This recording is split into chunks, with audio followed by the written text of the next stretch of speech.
오늘 숨을 쉬는 것 감사. 나를 구원하신 것 감사.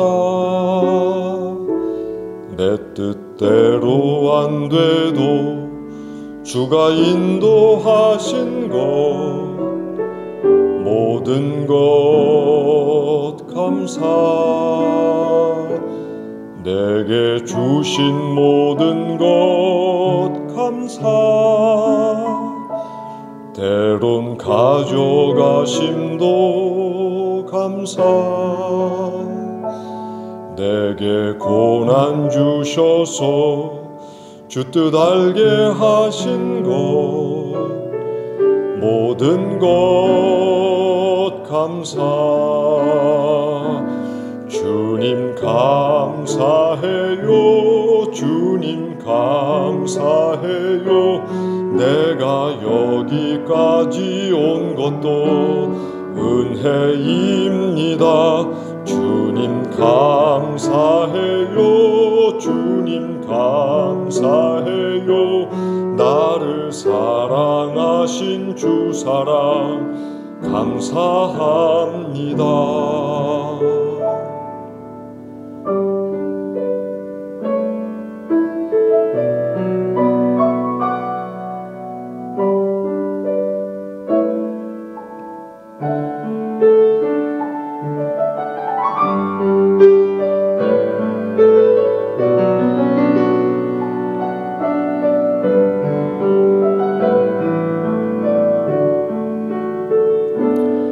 항상 주 안에 있음 감사. 참된 소망 주심도 감사. 나 같은 사람도 자녀 삼아 주신 것 모든 것 감사. 주님 감사해요. 주님 감사해요. 내가 여기까지 온 것도 은혜입니다. 주님 감사해요. 주님 감사해요. 나를 사랑하신 주 사랑 감사합니다.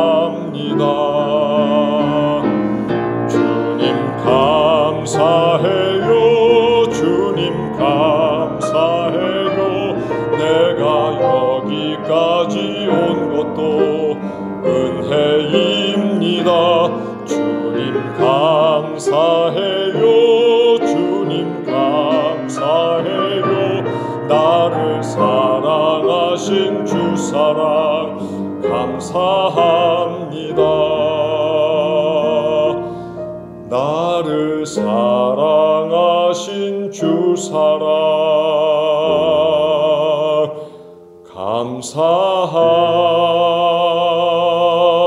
감사합니다.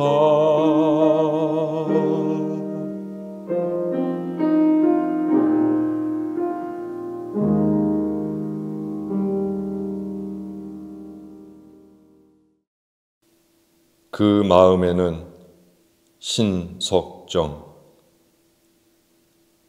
그 사사로운 일로 정히 가까운 마음에 얼룩진 그림자를 보내지 말자. 그 마음에는 한 그루 나무를 심어 꽃을 피게 할 일이요 한 마리 학으로 하여 노래를 부르게 할 일이다. 대숲에 자취 없이 바람이 쉬어가고 구름도 흔적 없이 하늘을 지나가듯 어둡고 흐린 날에도 흔들리지 않도록 받들어 그 마음에는 한 마리 작은 나비도 너그럽게 쉬어가게 하라. 산상수훈 말씀을 보면 아주 재미있게도 그 속에 믿음이란 이야기는 잘 나오지 않고 오히려 마음이라고 하는 단어와 사상이 많이 등장합니다. 심령이 가난한 자는, 애통하는 자는, 자비한 마음을 가진 사람은 이 모든 것들이 마음에 대한 문제이고, 제물을 드리기 전에 누군가와 서로 화해하라, 이 말씀도 역시 마음에 대한 말씀이고, 오리를 가자 하면 심리를 가지라는 그 말씀도 역시 마음에 대한 이야기입니다. 결국 믿음이 깊어지고 믿음이 연단되면 그것이 마음에서 열매를 맺게 되는 것을 알 수 있습니다. 그리스도인으로서 믿음에 대하여 우리 중요하게 여기고 의미를 부여하지만, 그에 못지않게 우리는 우리의 마음을 잘 가꾸며 그 안에서 풀이 돋고 꽃이 피어나고 새가 날고 푸른 창공이 머물 수 있게끔 우리는 우리의 마음을 가꾸며 살아가야 합니다. 일제시대 저항 시인이자 독재 권력에 대하여 맞싸웠던 신석정 시인은 그 험난한 인생 중에도 이처럼 보드랍고 너그럽고 자비로운 시를 지어서 우리에게 마음밭을 잘 읽으라고 이야기하고 있습니다. 아마 그 마음은 오늘 아침 예수께서 우리에게 주시는 마음과도 같다고 생각을 합니다. 모쪼록 마음을 잘 돌보시고 마음이 예수 그리스도의 마음을 닮을 수 있도록, 그 마음이 예수의 향례를 품을 수 있도록 모두가 기도하고 훈련되기를 간절히 바랍니다.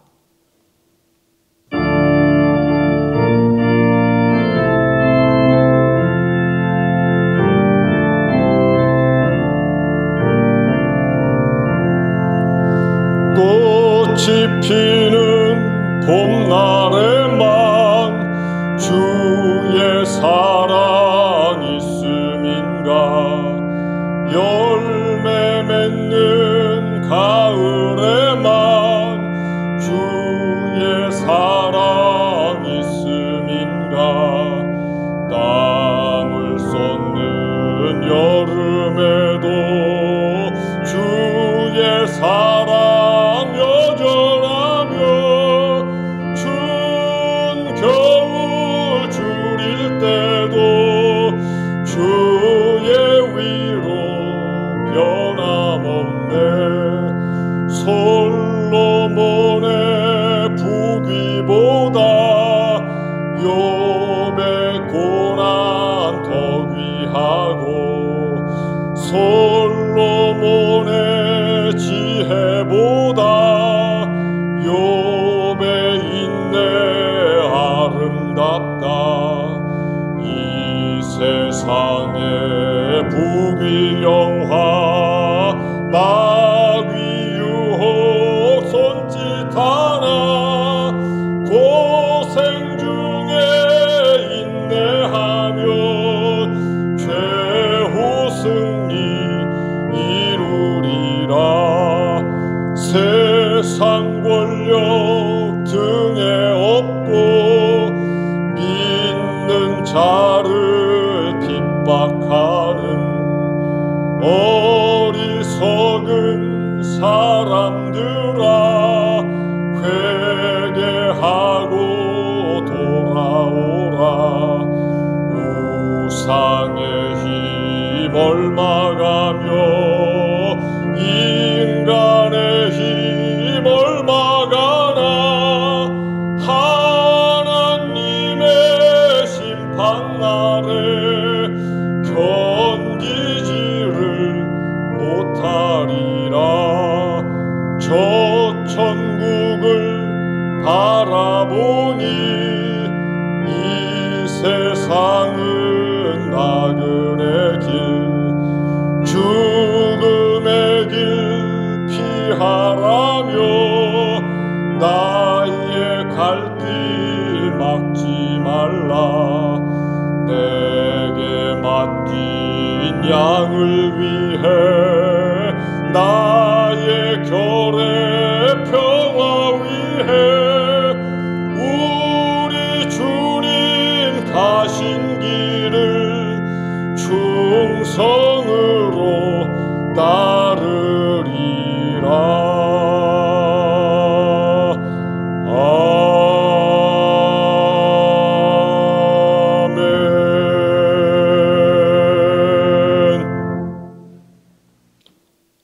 하나님, 코로나 위기로 결단나 아무 희망 보이지 않고 언제 끝날지 예측할 수도 없는 이 어둠의 때 의지하리 오직 아버지 하나님뿐임을 고백하며 예배합니다. 하나님 정성껏 돌보셔서 이웃하여 곁에 살게 하신 각양 생명들, 삶의 끈 얇아질 때마다 저희에게 은총 어린 목소리 들려줍니다. 이른 봄의 기운, 달콤한 맛으로 전해주었던 산미나리, 가파른 비탈에 자리했으면서도 큰 줄기에 보라색 줄꽃 풍성하게 피웠고 잡초라 천대받으며 수시로 잘리우는 아픔 겪으면서도 털 별꽃 아제비 하얀 꽃잎에 노란 암수술 장식한 꽃 피웠습니다. 산 연못가 고라니들 물 마시고 간 자리 옆에는 붉은 빛 띤 흰색 꽃 피운 산엿귀 자리하고 보라색 나팔꽃 피던 자리에는 덩치 작은 하얀 나팔꽃 뒤 잇고 있습니다. 닭의 볕을 닮은 코발트색 꽃 피우는 닭의 장풀, 사는 여건 좋지 않지만 마디마다 뿌리내려 나름 큰 바람에도 흔들리지 않고 여리디 여린 줄기로 살아가는 별꽃, 키 큰 풀들에 기죽지 않고 별빛 닮은 꽃 피웠습니다. 오랜 땅속 생활 끝내고 마침내 찬란한 생에 일구었던 애매미, 이제 삶의 끝자락에서 고요하게 삶 정리하고 이때다 싶어 등장한 방앗개비들 든든한 뒷다리로 햇빛에 빛나는 날개로 풀밭 이곳 저곳 활공합니다. 참새떼들 수확 끝나 휑해진 오대미 논 때문에 섭섭하지만 아직도 무르익어가는 삼광벼 논 보며 신나게 제잘거립니다. 생명의 근원이신 하나님, 모든 만물이 그렇듯 저희 삶도 하나님 손에 달려 있음을 믿으며 더욱 겸손히 살아가게 하소서. 모든 일에 감사하라 가르쳐 주신 예수 그리스도의 이름으로 기도합니다. 아멘.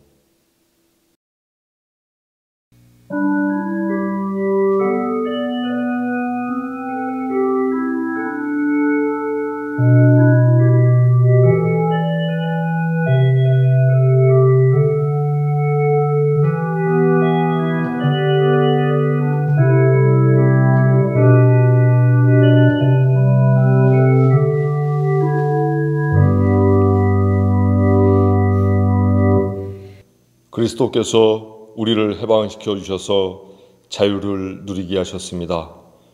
그러므로 굳게 서서 다시는 종살이의 멍에를 매지 마십시오.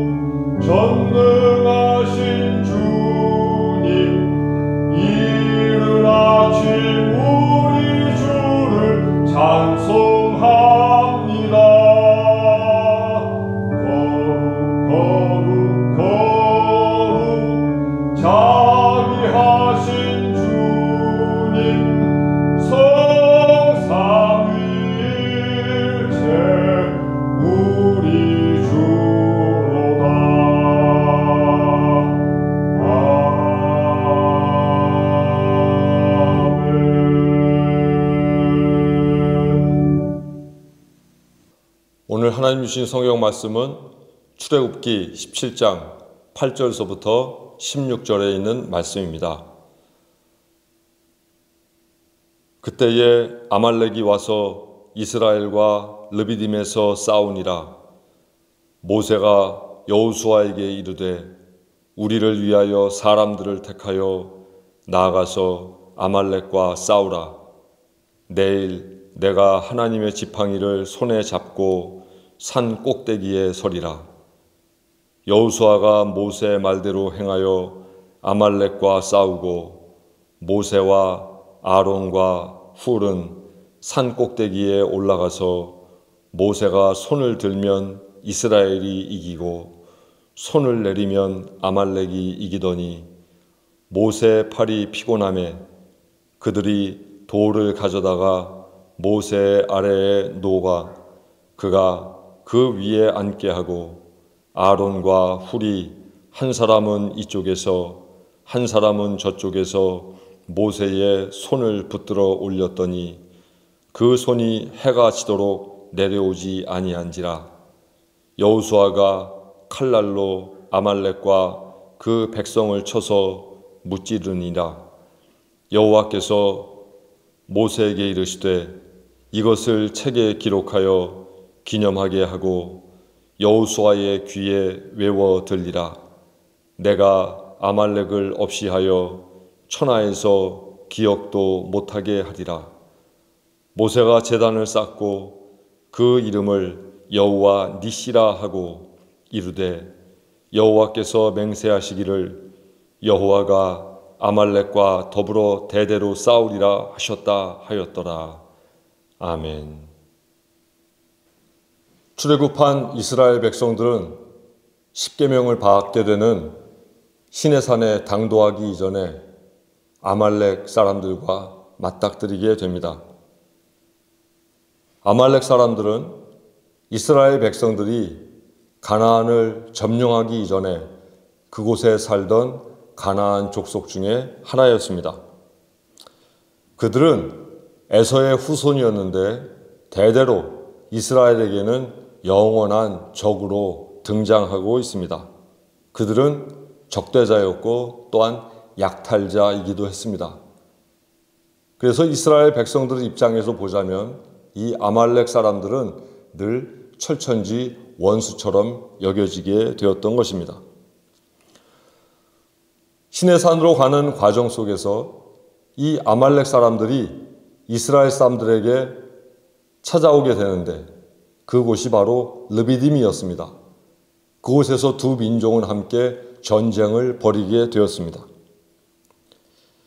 모세가 여호수아에게 명령했습니다. 장정을 뽑아서 함께 나아가 아말렉과 싸우고 그리고 그 시간에 자기는 산꼭대기에 올라가서 지팡이를 들고 기도하겠노라고 손을 들고 있겠노라고 이야기합니다. 여호수아는 모세가 지시하는 대로 아말렉과 싸우러 나갔습니다. 그리고 모세와 아론과 훌은 우리가 잘 아는 것처럼 산 꼭대기로 올라갔습니다.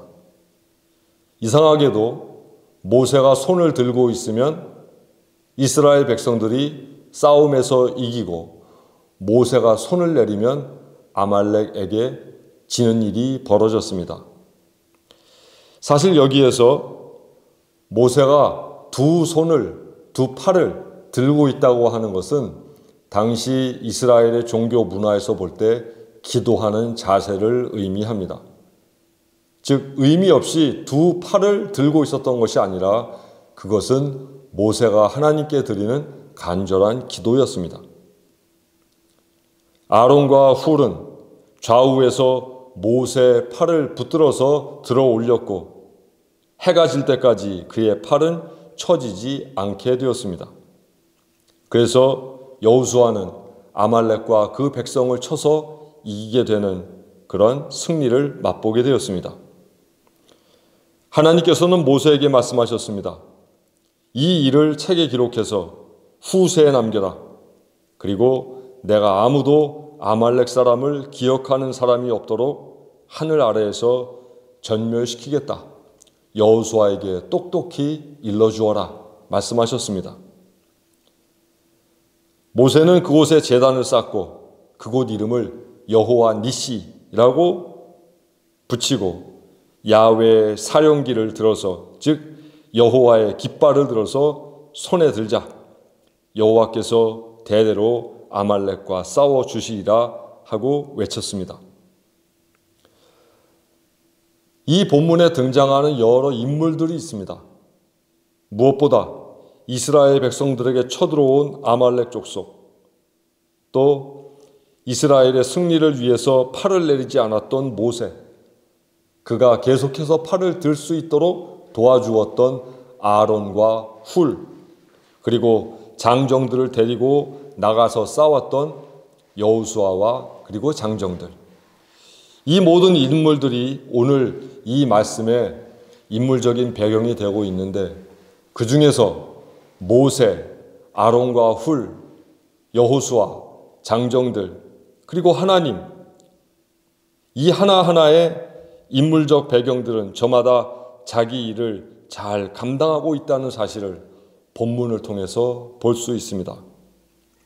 크게 나눌 때 인간 편에서는 모세, 아론, 훌, 여호수아, 이스라엘 장정들이 제 할 일을 다 하고 있고, 또 하나님께서도 당신이 하셔야 할 일을 다 하고 계신 것을 볼 수 있습니다. 만약에 이 중 하나라도 자기의 몫을 감당하지 못했다면 아마도 이스라엘은 아말렉의 칼에 모두 패멸하고 말았을 것입니다. 예를 들어서 모세가 두 팔을 계속해서 올리지 않았더라면, 아론과 훌이 모세의 팔을 들어서 옆에서 부축해주지 않았더라면, 여호수아가 장정들과 함께 담대하게 싸우지 않았더라면, 마지막으로 하나님께서 이스라엘 백성과 함께 하시지 않았더라면 승리는 결코 이스라엘 백성들의 것이 될 수 없었습니다. 민수기 14장 41절로 45절에 보면 아말렉 민족들과의 전쟁이, 동일한 전쟁이 또 나타납니다. 근데 거기에 보면 이스라엘 백성들이 하나님 없이 자기들 힘만으로 전쟁을 벌이고 있는데 그 전쟁에서는 그들이 패배하고 있습니다. 즉 오늘 본문에서 가르쳐주는 것처럼 모세, 아론, 훌, 여호수아, 장정, 그리고 하나님, 이렇게 서로 간의 협력의 관계가 나타나지 않으면 결코 승리는 이루어질 수 없다는 사실을 민수기 14장은 우리에게 가르쳐주고 있습니다. 본문 9절에서 모세가 여호수아에게 말하기를, 우리를 위하여 사람들을 택해서 아말렉과 싸우라 한 다음 내일 내가 하나님의 지팡이를 손에 잡고 산꼭대기에 서리라 하고 말한 것은 단지 이 싸움이 우리의 힘만으로 되는 것이 아니라 하나님의 지팡이, 즉 하나님의 능력이 필요한 싸움이라는 사실을 알려주고 있습니다.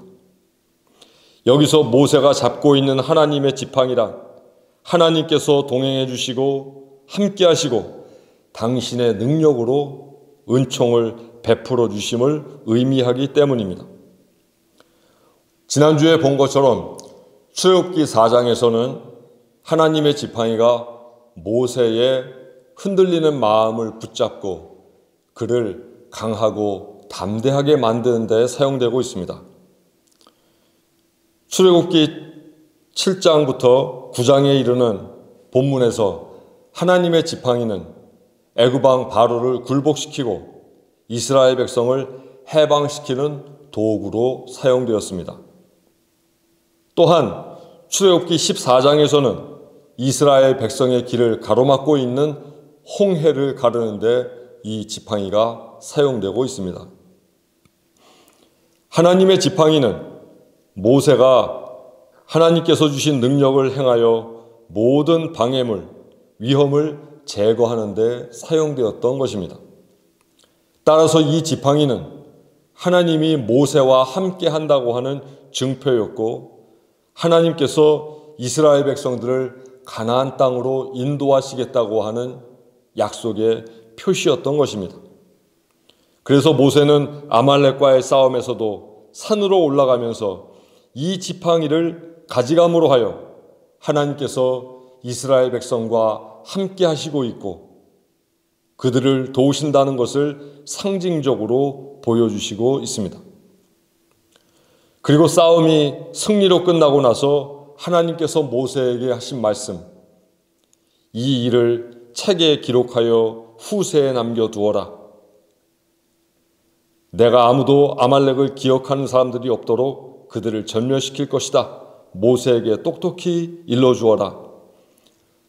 즉 이 말씀은 단지 여호수아와 이스라엘 장정뿐만이 아니라 하나님께서도 아말렉과 싸우셨고 하나님께서 친히 이스라엘 백성들의 사령관이요 최후의 보루가 되어주셨음을 후세 사람들이 똑똑히 알도록 하게 하라는 말씀인 것입니다. 그래서 모세는 아말렉과 싸워 이긴 곳에 제단을 쌓고 그 이름을 여호와 니시라고 하였습니다. 성경은 이것을 여호와께서 맹세하시기를 여호와가 아말렉으로 더불어 대대로 싸우리라 하셨다 하고 이야기합니다. 여호와 니시에서 니시는 즉 깃발을 의미합니다. 전쟁 와중이니 이 니시는 그냥 깃발이 아니라 바로 사령관을 상징하는 사령기를 의미합니다. 즉 여호와 니시는 여호와 깃발, 하나님께서 사령관, 대장이 되어주셔서 우리와 동행하시고 우리를 이끌어 주신다고 하는 증표인 것입니다. 이렇게 보면 아말렉과의 싸움에서 누구 하나 싸우지 않은 사람이 없습니다. 직접 칼을 들었다고 여호수아와 그 장정들만 싸운 것이 아닙니다. 그들이 싸울 수 있도록 뒤에서 뒷받침을 해준 모세와 아론과 훌도 싸우고 있는 것이요. 그 뒤에서 그들에게 능력을 베풀고 계신 하나님도 역시 이 싸움에 동참하고 계시다는 사실입니다. 모세도 싸웠고 아론과 훌도 싸웠고 여호수아도 이스라엘 백성도 싸웠고 나아가 하나님께서도 싸워주셨습니다. 그래서 승리가 이스라엘에게로 돌아간 것이요. 이러한 사실을 너무도 잘 알았던 모세는 그곳 이름을 여호와 니시라 그렇게 부르게 된 것입니다. 우리가 이 세상 살면서 가져야 할 삶의 태도와 신앙 자세가 바로 여기에 있습니다. 이스라엘 백성 전체가 열심히 싸우듯 우리도 우리의 삶과 신앙 속에서 열심을 다해야 하고 하나님께서 백성들과 함께 싸우셨듯 우리의 삶과 신앙 속에서 하나님께서 반드시 역사하셔야만 합니다. 우리의 삶과 신앙을 볼 때 하나님만 열심히 하셔도 안 됩니다. 반대로 하나님은 상관없이 우리만 열심히 해서도 안 됩니다. 하나님도 열심히 하시고 우리도 열심히 해야 합니다. 그래야만 우리 삶과 신앙에서 좋은 열매를 거둘 수 있습니다. 요한복음 5장 17절에 보면 예수께서 말씀하셨습니다. 내 아버지께서 이제까지 일하시니 나도 일한다. 하나님도 일하고 예수 그리스도도 일한다. 그러니 우리의 신앙 고백은 하나님이 일하시니 나도 일한다. 이렇게 우리도 예수 그리스도와 같은 고백을 해야 할 것입니다. 하나님도 일하시고 나도 일하고 이러한 신앙이 될 때 우리의 구원, 우리의 삶, 우리의 신앙은 성숙한 신앙이 될 것이요. 그 어떤 고난과 역경 속에서도 결코 절망하지 않고 소망과 믿음의 승리를 일구며 살아갈 수 있게 될 것입니다. 하나님께서 내게 협력해 주시고 또한 나 자신이 하나님께 협력할 때 그래서 하나님과 내가 힘을 합쳐 신인협력의 상태를 이루게 될 때 우리의 삶은 가장 이상적인 인생이 되고 우리의 신앙은 그야말로 커다란 능력을 지니게 될 것입니다. 하나님만 열심히 하게 하지 마십시오. 하나님은 상관없이 자신만 열심히 하려고 하지 마십시오. 하나님이 열심히 하시듯 자신도 열심히 하고 열심히 하면서 하나님의 은총과 협력을 늘 바라며 사십시오. 가장 좋은 신앙은 하나님도 일하고 나도 일하는 신앙입니다. 이러한 신앙의 조화가, 믿음의 조화가 우리 교우들의 삶 속에서 가장 아름답게, 가장 조화롭게 이루어지게 되기를 간절히 기도합니다. 기도하겠습니다.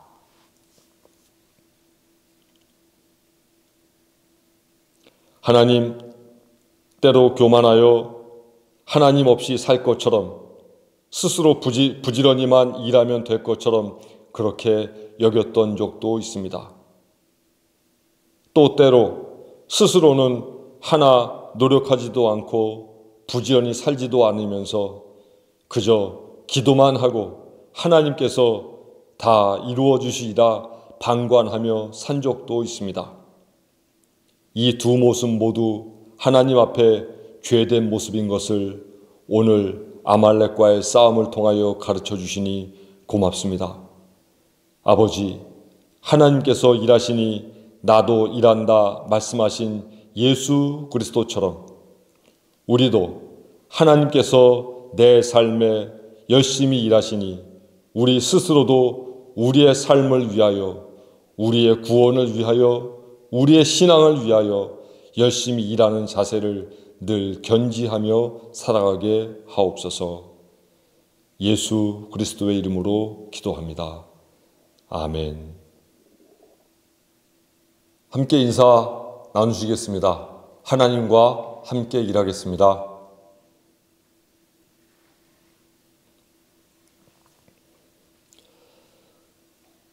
예수 그리스도를 본받아 사십시오. 언제 어디서나 누구에게나 그리스도인이 되십시오. 모든 일에 감사하며 사십시오. 하나님께서 우리와 동행하시고 우리가 예수의 삶 살아낼 때 우리 삶에 신앙의 꽃이 피어납니다. 하나님의 현존 가슴에 새기고 부지런히 사십시오.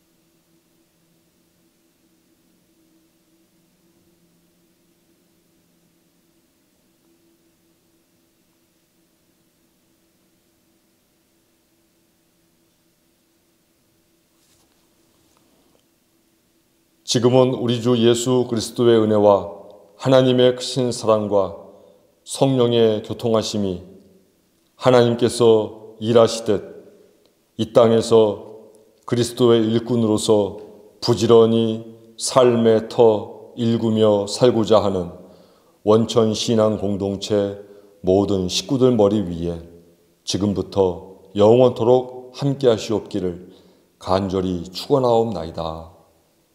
아멘.